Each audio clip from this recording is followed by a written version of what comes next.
अस्सलाम वालेकुम क्लास। आज हम पढ़ने जा रहे हैं स्टेम एंड लीफ डिस्प्ले। ठीक है जी। सबसे पहले हम देखते हैं कि जो हम क्लासेस बनाते हैं, क्लास इंटरवल बनाते हैं जो हम पहले, उसका बेसिक डिसएडवांटेज ये होता है कि हम उसमें ना डिफरेंट इंडिविजुअल्स की जो ऑब्जर्वेशंस होती है उनको अलग अलग से आइडेंटिफाई नहीं कर पाते। मतलब वहाँ ग्रुपिंग हो जाती है तो अलग अलग से उनकी आइडेंटिटी खो जाती है। यहाँ पर ये एक ड्रॉबैक शो होता है हमें क्लास बनाने का, क्लास इंटरवल्स बनाने का, ग्रुपिंग करने का। ठीक है जी। इसको ओवरकम करने के लिए हम स्टेम एंड लीफ डिस्प्ले की तरफ आते हैं, जिसको इंट्रोड्यूस किया था जॉन टुके 1977 में। ठीक है जी। इस टेक्निक को हम कहते हैं स्टेम एंड लीफ डिस्प्ले। इस टेक्निक में क्या होता है कि एक ऐसा तरीका होता है जिसमें खुद ब खुद हम जो डाटा सेट्स होते हैं उनको डिस्प्ले कर देते हैं। ठीक है जी। Where each number in a data set is divided into 2 parts. जहाँ पर हम जो हमारा जो डाटा सेट होता है उसको हम इस तरह से डिस्प्ले करते हैं कि हमारा जो हर नंबर होता है डाटा का उसको हम 2 पार्ट्स में डिवाइड करते हैं। एक पार्ट को हम कहते हैं स्टेम और दूसरे पार्ट को हम कहते हैं लीफ। स्टेम जो होता है वो हमारा लीडिंग डिजिट होता है जो कि सुपीरियर होता है।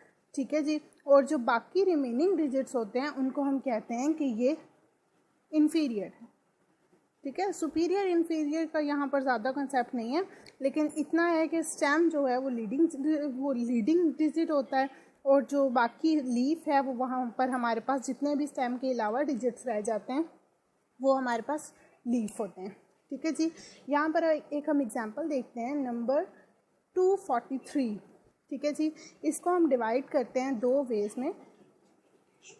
वो हमारे पास तरीके कौन से हैं कि हम सबसे पहले एक तो ये देखते हैं कि अगर हम 243 में जस्ट 2 को एज अ स्टेम ले लें और 43 को एज अ लीफ ले लें। ठीक है जी। एक तो ये वे है हमारे पास। सेकंड वे है कि अगर हम 24 को स्टेम लें और 3 को हम लीफ लें। ठीक है जी। तो ये भी हमारे पास एक वे आ जाता है, लेकिन यहाँ पर जो मोस्ट एक्सेप्टेड वे होता है, ठीक है जी, जो कि स्टैटिस्टिक्स में ज़्यादा माना जाता है, वो हमारे पास ये है कि हम 24 को स्टेम लें और 3 को लीफ लें। क्यों? इसमें क्या होगा कि हमारे पास जो ज़्यादा पोर्शन है, अच्छा मतलब कि हम ज़्यादा अच्छे से अपने डाटा को आइडेंटिफाई कर सकेंगे जब हमारे पास 24 होगा। लेकिन दूसरा प्रोसेस जो है वो भी गलत नहीं है, वो भी ठीक है, बिल्कुल माना जाता है। ठीक है जी। उसके बाद हम डाटा को हमेशा असेंडिंग ऑर्डर में अरेंज करते हैं स्टेम की फॉर्म में। ये बात आपको नेक्स्ट एग्जांपल में ज़्यादा अच्छी समझ आएगी। असेंडिंग ऑर्डर मतलब कि हम छोटे से बड़े की तरफ जाते हैं, तो ये सेंस कैसे आती है। ठीक है जी। All possible stems are arranged in order from the smallest value to the largest and placed on the left hand side of the line. हम स्मॉलेस्ट से स्टार्ट करते हैं, जस्ट लाइक मैंने पीछे बताया असेंडिंग ऑर्डर। ठीक है जी। हम स्मॉलेस्ट से स्टार्ट करते हैं और लार्जेस्ट वैल्यू की तरफ जाते हैं स्टेम लिखते हुए। और सबसे पहले हम क्या करेंगे, अब हम एग्जांपल देखते हैं कि हम ये कैसे करेंगे असेंडिंग ऑर्डर। और ये लेफ्ट हैंड साइड वाला क्या केस है। ठीक है जी। हम एग्जांपल देखते हैं। The age of 30 patients admitted to the certain hospital during the particular week were as follows. यहाँ पर उन्होंने हमें कुछ एज दे दी हैं, कुछ पेशेंट्स की। ठीक है जी। हमारे पास टोटल स्ट्रेंथ यहाँ पर 30 है। ठीक है जी। यहाँ पर हमने उनका स्टेम एंड लीफ डिस्प्ले बनाना। अब हम देखते हैं कि ये जो हमारी सारी वैल्यूज़ हैं, ठीक है जी, वैल्यूज़ सबसे पहले उनको हम इरेगुलर फॉर्म में जो हैं उनको हम रेगुलर फॉर्म में करेंगे। ठीक है जी। हम सबसे पहले देखते हैं कि हमारी जो यहाँ पर लोएस्ट वैल्यू है वो कौन सी है। लोएस्ट वैल्यू यहाँ पर हमारी है 12। ठीक है जी। और हमारी जो हाईएस्ट वैल्यू है वो हमारे पास, हम पूरे इस डाटा में चेक करें तो हमारी हाईएस्ट वैल्यू क्या आती है। हमारी हाईएस्ट वैल्यू यहाँ पर आ रही है 74। ठीक है जी। जब हम स्टेम और मतलब स्टार्ट करते हैं स्टेम और लीफ बनाना, हम लोएस्ट वैल्यू को कंसीडर करते हैं, जिस तरह हम क्लास इंटरवल में करते होते थे कि क्लास इंटरवल बनाते हुए लोएस्ट वैल्यू को ज़रूर देखना है कि वो हमारी इग्नोर ना हो जाए। हमने ऐसे क्लास इंटरवल बनाना है पहला जिसमें हमारी लोएस्ट वैल्यू अंदर आ सके। ठीक है जी।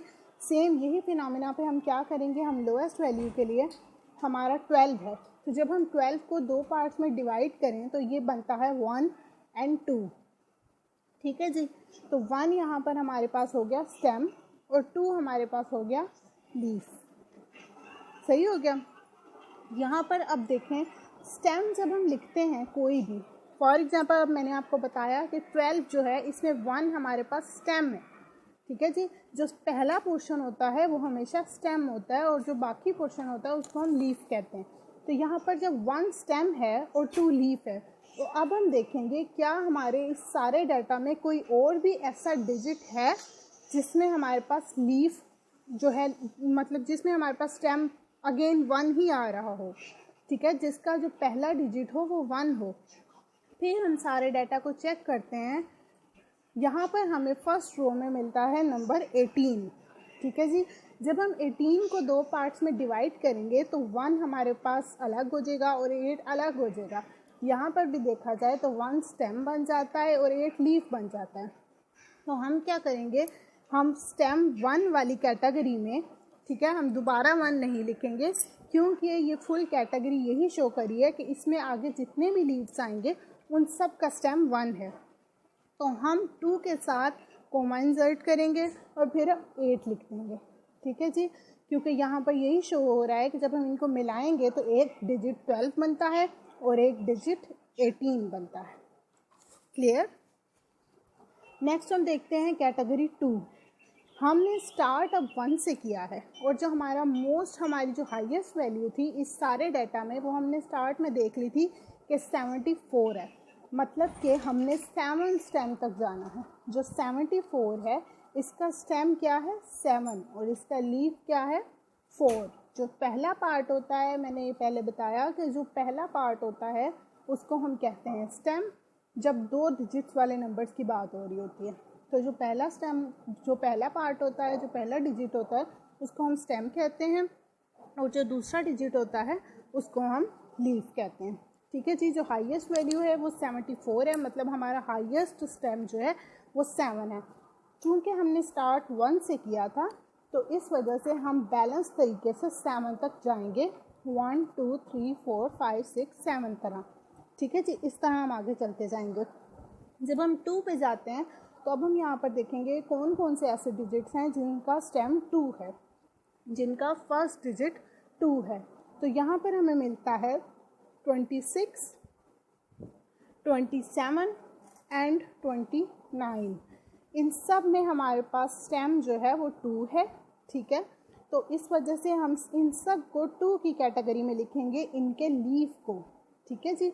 लीफ वाले पोर्शन में हम 6, 7, 9 हम इस तरह लिख देंगे। इससे क्या होगा कि ये हमें शो हो रहा है कि इन सब को जब हम मिलाते हैं तो ये बन जाते हैं 3 डिजिट्स, 26, 27 एंड 29। इसी तरह जब हम 3 को देखेंगे कि 3 से स्टार्ट होने वाले कौन कौन से डिजिट्स हैं, तो उनको हम 3 की कैटेगरी में लिख देंगे, फिर 4 की कैटेगरी में लिख देंगे, इसी तरह 5 में लिख देंगे, 6 में लिख देंगे, 7 में लिख देंगे, ठीक है जी। इसी तरह हम जितने हमारे स्टेम लीफ बनते जाएंगे हम लिखते जाएंगे। अब आप देखेंगे कि ये जो हमने स्टेम एंड लीफ बनाया है, ठीक है जी, इसमें हमारे पास चूँकि सारा डाटा है, ठीक है, हमारा कोई भी डिजिट मिसिंग नहीं है, सारा डाटा शो हो रहा है, लेकिन वो वेल ऑथराइज्ड वे है, ठीक है जी। रेगुलर तरीके से हमने उसको अरेंज किया है। स्टेम में ये बिल्कुल भी ज़रूरी नहीं है कि लीफ में ये बिल्कुल ज़रूरी नहीं है कि आप उसको असेंडिंग ऑर्डर में लिखें। मतलब कि अगर पहले हमने देखा था कि हमारा 12 है और फिर 18 आ रहा है, तो अगर हम यहाँ पर 8,2 लिख देंगे फर्स्ट लीफ 1 की कैटेगरी में, स्टेम 1 की कैटेगरी में लीफ साइड पे अगर हम उसको इस तरह लिख दें 8,2, तो इससे भी कोई फ़र्क नहीं पड़ता, ठीक है जी। लेकिन जो स्टेम है it must be in regular form, it must be in ascending form, while the leaf there is no restriction to make it in ascending or regular form, ठीक है जी। उसको आप रैंडमली लिख सकते हैं, लेकिन वो कैटेगरी सारी ठीक होनी चाहिए, मतलब कि जो आप 3 में चीज़ें लिखेंगे वो सारी 3 की ही होनी चाहिए। नो मैटर आप पहले 1 लिख देते हैं या आप पहले 9 लिख देते हैं, बाद में 1 लिख देते हैं, ठीक है जी, ये हो जाता है। यहाँ पर ये आप देख रहे हैं कि जो हमने पीछे बात की थी असेंडिंग ऑर्डर वाली, वो यहाँ पर सेटिस्फाई हो रही है कि कैसे हमने स्टेम को असेंडिंग ऑर्डर में लिखना है, छोटे से बड़े की तरफ जाना है, ठीक है जी। उसके बाद जो हमने बात की थी कि लेफ़्ट हैंड साइड पे लिखना है, तो यहाँ पर आप देखेंगे कि हमने स्टेम का ये जो सारा कॉलम बनाया है ये पेज की लेफ़्ट साइड पे, ठीक है जी, और राइट साइड पे फिर हम लीफ बनाते हैं। उसके बाद आ जाता है कि कर्व्स कैसे होती हैं, यहाँ पर शेप्स कैसे होती हैं। क्लास जब हम बना लेते हैं लीफ की जब हम सारी वैल्यूज़ लिख देते हैं, हम उनको एक मैनर से लिखते हैं, तरतीब से लिखते हैं, ठीक है जी, रैंडमली नहीं कि मतलब कि ज़्यादा डिस्टेंस है कहीं पे छोटा डिस्टेंस है, ऐसे नहीं करना। बिल्कुल रेगुलर फॉर्म में एक डिजिट के नीचे अगला डिजिट, उससे नीचे अगला डिजिट, एक तरतीब के साथ हम पूरा ये टेबल बनाते होते हैं, ठीक है जी।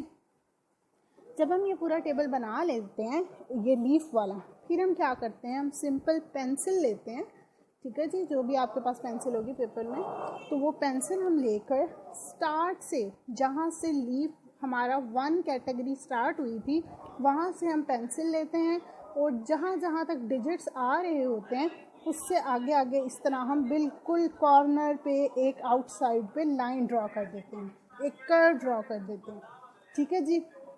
ये जो कर्व होती है ये हमारी शेप जो होती है उसको शो करते हैं कि हमारी जो लीफ की शेप आई है, जो कर्व आई है, वो किस कैटेगरी में फॉल कर रही है।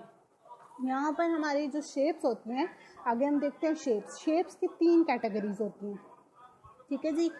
1 टाइप होती है नॉर्मल कर्व, 2nd टाइप होती है पॉजिटिवली स्क्यूड, 3rd टाइप होती है नेगेटिवली स्क्यूड।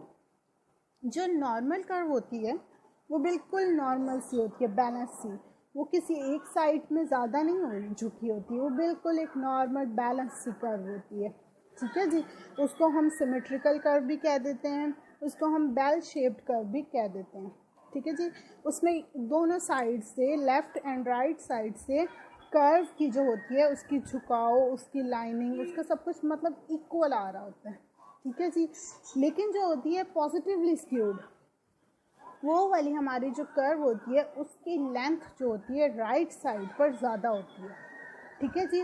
वो राइट साइड की तरफ स्क्यूड हुई होती है, उसकी लेंथ राइट साइड की तरफ ज़्यादा एक्सीड हुई होती है, ठीक है जी। जैसे कि आपको सामने नज़र आ रहा है कैटेगरी 2 पॉजिटिवली स्क्यूड में फिर राइट साइड पे ज़्यादा लेंथ है, ठीक है जी। उसके बाद जो नेगेटिवली स्क्यूड है, उसके बाद जो हमारे पास नेगेटिवली स्क्यूड है, नेगेटिवली जो होती है वो लेफ़्ट साइड पर फॉल करी होती है, उसकी जो लेंथ होती है वो लेफ़्ट साइड की तरफ ज़्यादा झुकी हुई होती है, मतलब वहाँ पर वो ज़्यादा एक्सीड की होती है उसकी लेंथ, ठीक है जी। ये हमारे पास नेगेटिवली होती है। अब हम देखते हैं कि जो हमने पीछे एग्जाम्पल की थी वो इन तीनों कर्व में से किसको सेटिस्फाई कर रही थी, ठीक है जी। तो हम देखते हैं कि वो हमारी जो कर्व थी वो बिल्कुल नॉर्मल थी, वो एक साइड से ज़्यादा लंबी नहीं थी, वो बिल्कुल नॉर्मल है, दोनों तरफ से आप देखेंगे तो ऑलमोस्ट वो नॉर्मल है। जब हमें मेजर डिस्टेंस नज़र आएगा, मेजर लेंथ नज़र आएगी, तो फिर हम कहेंगे कि वो एक तरफ स्क्यूड हुई है, अदरवाइज़ वो नॉर्मल ही होगी, ठीक है। माइन्यूट से चीज़ को हम लेकर कंसीडर नहीं करेंगे, सही है। ये हमारे पास हो गया जी स्टेम एंड लीफ डिस्प्ले का टॉपिक ओवर। आई होप आपको अच्छे से समझ आई हुई होगी, ठीक है जी। थैंक्स अ लॉट, अल्लाह हाफ़िज़।